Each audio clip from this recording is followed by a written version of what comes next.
Você sabe o que vem a ser justa causa duplicada? Fique esperto, porque é nomenclatura, e nomenclatura em prova de concurso público, vocês sabem, é questão de sobrevivência.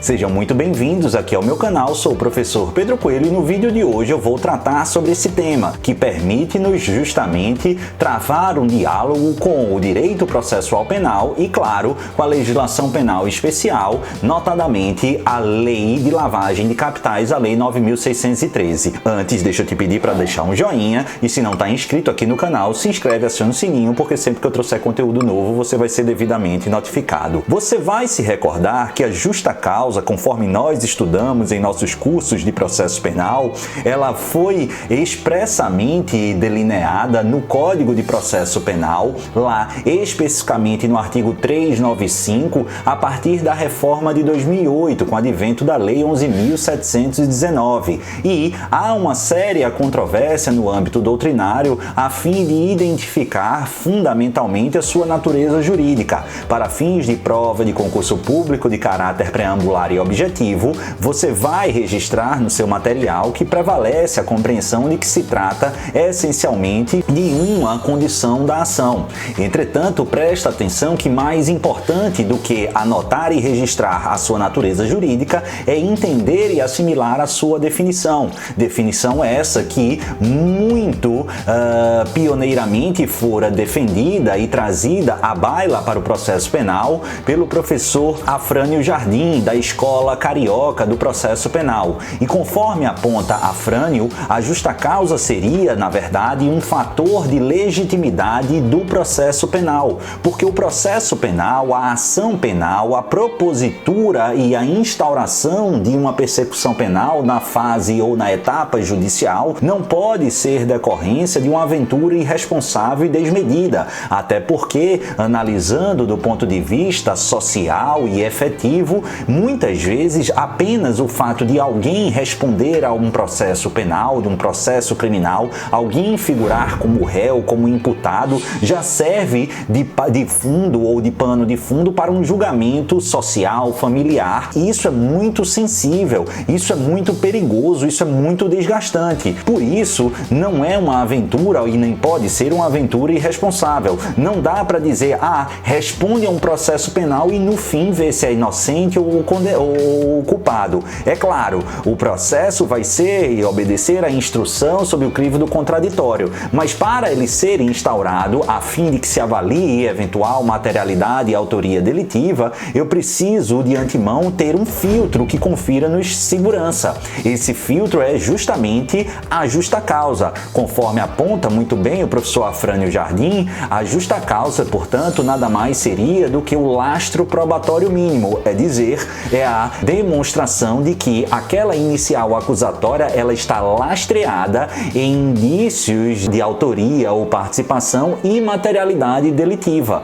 Então, somente a partir da presença desses indícios de autoria ou participação e da materialidade delitiva é que se poderia efetivamente instaurar um processo penal. É por isso que Afrânio trata como um elemento ou fator de legitimação da imputação ou da própria persecução penal na fase judicial. Beleza? Bacana? Compreendido isso, você vai registrar que toda e qualquer ação penal, para ser devidamente instaurada e necessariamente recebida pelo magistrado competente, além das tradicionais condições da ação, além da presença dos pressupostos processuais fundamentalmente atrelados à causa, é imprescindível também a demonstração de justa causa, de lastro probatório mínimo relacionado aos indícios de autoria ou participação em materialidade delitiva. Do contrário, ou seja, não estando isso demonstrado, será devido imprescindível que o magistrado, ao analisar a inicial acusatória, rejeite-a. Analisado e assimilado isso, vamos complicar um pouquinho mais. Pedro, por que complicar? Não é culpa minha, não é um senso de masoquismo, mas fundamentalmente algo importante à luz da legislação. A gente compreendeu a justa causa e precisa apreciar o que vem a ser justa causa duplicada. E isso tem absolutamente tudo a ver com o crime de lavagem de capitais. A lei de lavagem de capitais, leia-se a Lei 9.613/98, ela foi alterada sensivelmente no ano de 2012 pela Lei 12.683. E essa lei de 2012, 12.683, ela trouxe uma nova redação ao artigo 2º da Lei 9.613, na Lei de Lavagem de Capitais. E perceba, a lavagem, o crime de lavagem de capitais, vocês vão se recordar, é um chamado crime parasitário, ou seja, um crime acessório. Ele vai necessariamente, para se caracterizar, exigir uma infração penal antecedente, apta a produzir riqueza ilícita e essa riqueza, sim, ser justamente objeto de dissimulação e ocultação, caracterizadores do tipo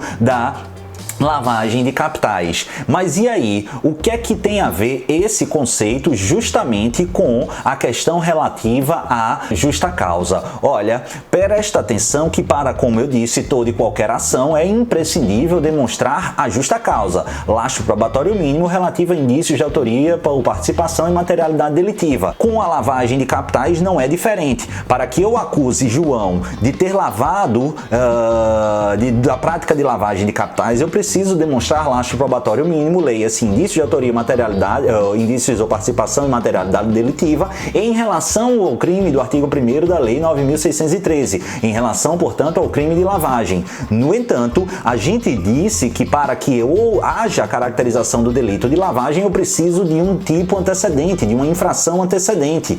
E aí é importante a gente atentar para o parágrafo 1º do artigo 2º da Lei 9.613, que vai apontar que a inicial acusatória, no caso a denúncia, deve ser instruída com indícios suficientes da existência da infração antecedente. Então veja, eu preciso de lastro probatório mínimo, indícios de autoria ou participação em materialidade delitiva em relação à lavagem de capitais. Essa lavagem de capitais precisa necessariamente de uma infração antecedente. Eu preciso, ao apresentar a inicial referente ao crime de lavagem, demonstrar também, por exemplo, a autoria dessa infração penal antecedente?